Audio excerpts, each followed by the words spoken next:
Nah, di konten hari ini saya akan bahas bagaimana tips mahasiswa IT supaya gampang dapat kerja. Ini akan jadi seru banget nih, teman-teman. Ya, Anda harus paham begini. Kalau Anda kuliah di salah satu universitas, katakanlah Anda sudah masuk ke universitas yang baik, ya, universitas yang bagus, ya. Nah, Anda masuk di sana, Anda lulus nih. Saya pengen tanya gini.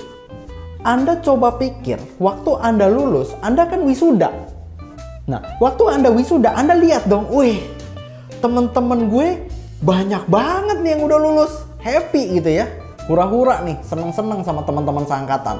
Nah, tapi coba Anda pikir lebih dalam deh. Ya, ketika Anda lulus, Anda di wisuda, ya, apa yang membuat perusahaan harus memilih Anda dibandingkan dengan ribuan teman-teman Anda? Nah, Anda tentunya harus punya pembeda dong. Setuju teman-teman ya?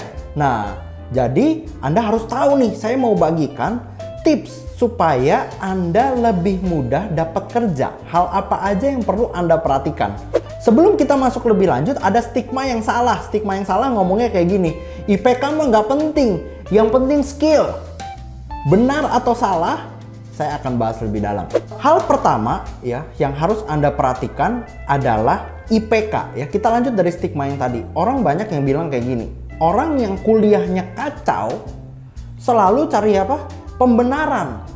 Ngomongnya apa? IPK mah nggak penting, yang penting skill. Nah, ternyata teman-teman, IPK itu adalah hal yang penting banget. Ya. Kenapa? Karena waktu Anda lulus, Anda ngelamar di satu perusahaan, Anda pasti kasih CV, ya. Waktu Anda kasih CV, pasti di dalamnya ada apa? Transkrip nilai. Anggap misalnya satu perusahaan ini terima setumpuk CV. Perusahaan ini udah kenal belum sih sama orang-orang yang ngirim CV ini? Belum kenal, termasuk Anda. Perusahaan itu juga nggak kenal Anda, ya. Makanya waktu mereka seleksi setumpuk CV ini, satu komponen yang pasti dilihat adalah apa? IPK. Jadi gimana si perusahaan ini menilai skill Anda padahal perusahaan ini belum kenal sama Anda? Ya cara paling gampang buat mereka ya lihat aja IPK-nya, bener nggak? Ya, bener atau bener? Bener banget harusnya. Karena IPK itu ya merepresentasikan nih, Anda serius gak sih kuliah? Ya, mata kuliah pentingnya yang prakteknya, yang bikin project segala macam, bagus nggak? Kalau Anda bagus ya minimal Anda sudah kuasai nih. Ya, kuasai apa yang ada di kampus. Jadi seleksi pertama waktu setumpuk CV masuk, perusahaan pasti lihat apa? IPK-nya. Ya, karena balik lagi perusahaan itu nggak kenal Anda, jadi dia harus ada indikator yang dia lihat. Itulah IPK. That's why kenapa IPK itu penting banget teman-teman. Ya, jadi Anda harus perhatikan nih.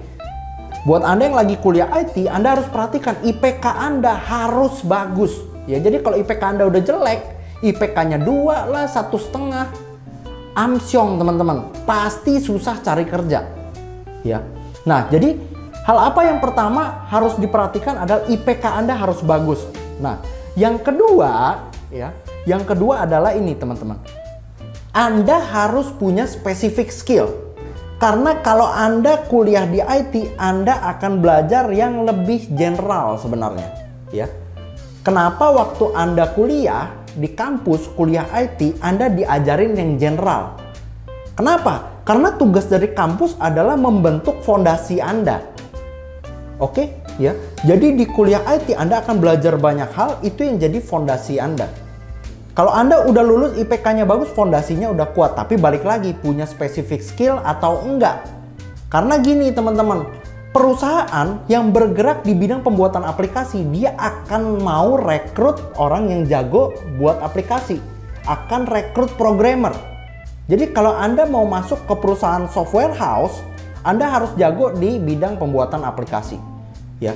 Terus apalagi kalau perusahaan misalnya bergerak di bidang apa? Konsultan jaringan dan security, berarti Anda harus jago di bidang jaringan dan security. Jadi saya mau ngomong gini, kenapa Anda harus punya specific skill? Karena itu menentukan Anda masuk ke perusahaan mana dan Anda nanti kerjanya ngapain. Ya, jangan sampai Anda jadi lulusan yang nggak punya identitas, gelarnya Eskom bener. Ya, tapi waktu ditanya bisanya apa? Wah, bikin website bisa, gitu ya. Setting jaringan bisa, colok-colok kabel doang kan gitu ya. Security bisa juga dikit-dikit. Benerin printer bisa nggak? Bisa. Benerin AC bisa juga ya. Wah, itu gawat teman-teman ya. Anda jadi lulusan IT yang tidak punya identitas. Jadi tips yang kedua adalah Anda harus tahu spesifik skillnya di bidang mana ya. Ada satu quotes bagus yang ngomong begini, takutlah dengan petarung yang menguasai satu jurus mematikan. Jangan takut sama petarung yang menguasai puluhan jurus. Ini bener banget teman-teman ya. Jadi pesannya adalah Anda harus punya spesifik skill, Anda harus dalamin satu bidang, dan di bidang tersebut Anda harus jadi jago banget. Ya, kalau Anda bisa kuasain 1-2 bidang atau lebih dari satu bidang, gak masalah. Yang penting tipsnya adalah Anda harus jago banget. Jadi itu akan menunjang karir Anda dan mempermudah Anda untuk masuk ke satu perusahaan. Tips yang ketiga adalah biasanya begini, kalau Anda kuliah IT, pasti di semester 6 itu Anda harus magang. Nah, banyak mahasiswa yang ngakalin magang. Ya udah, gue magang ngapain sih? Udahlah, gue cuma cari nilai. Ya, caranya gimana ngakalinnya? Gue akalin aja. Magang di mana? Di perusahaan bapak gue. Ya, oke. Nilainya nanti yang kasih siapa? Kan perusahaannya punya bapak gue. Bapak gue yang isi nilainya. Oke, nilai Anda bagus, tapi Anda miss satu part, ya, yaitu apa? Kesempatan masuk perusahaan besar. Jadi waktu magang, Anda harus cari perusahaan yang hebat. Gak harus perusahaan yang sudah besar banget, karena mungkin kalau di perusahaan besar Anda hanya jadi part kecil dari perusahaan yang sudah terlanjur besar, yang sistemnya sudah terlanjur besar, jadi peran Anda kecil. Ya, Anda nggak bisa explore banyak hal ya. Anda harus cari perusahaan yang sedang berkembang, yang bisa membuat Anda lebih berkembang dari sekarang ya. Jadi Anda harus, tips yang ketiga adalah apa? Anda harus cari tempat magang yang sesuai. Kuncinya adalah Anda harus cari tempat magang yang bisa membuat Anda berkembang. Oke, itu tips yang ketiga. Tips yang keempat adalah apa? Ikut lomba dan cari prestasi ya. Balik lagi, ketika Anda lulus, Anda bersaing dengan ribuan lulusan lain. Apa yang membedakan Anda dibanding dengan ribuan lulusan lainnya? Ya, coba deh, kalau Anda lagi mau tidur, Anda pikir, ya, renungkan pertanyaan yang saya sampaikan barusan. Apa yang membedakan Anda dibandingkan dengan ribuan lulusan yang lain? Nah, saya mau cerita sedikit. Waktu saya lulus kuliah, saya lulus dengan predikat magna cum laude. Ya, saya spesifik skill di bidang Cisco. Dan saya waktu itu punya prestasi juara kompetisi networking tingkat nasional tahun 2013. Itulah yang memudahkan saya ketika saya masuk ke perusahaan. That's why kenapa saya berhasil masuk ke perusahaan ICT consultant nomor 1 di Indonesia sebelum saya lulus kuliah. Jadi Anda harus cari prestasi ya. Jadi kalau ada setumpuk CV masuk, ada yang IPK jelek pasti udah dibuang duluan. Oke, ada setumpukan IPK bagus tapi ada prestasi, ini yang dipilih. Oke, jelas teman-teman ya. Nah, yang terakhir, kalau Anda mau mendalami bidang-bidang tertentu, biasanya ada bidang-bidang yang ada sertifikasi internasionalnya. Contoh, Anda mau mendalami bidang jaringan, Anda harus punya sertifikasi Cisco. Mau mendalami bidang cyber security, Anda harus punya sertifikasi ISI Council. Contohnya apa? Sertifikasi Certified Ethical Hacking.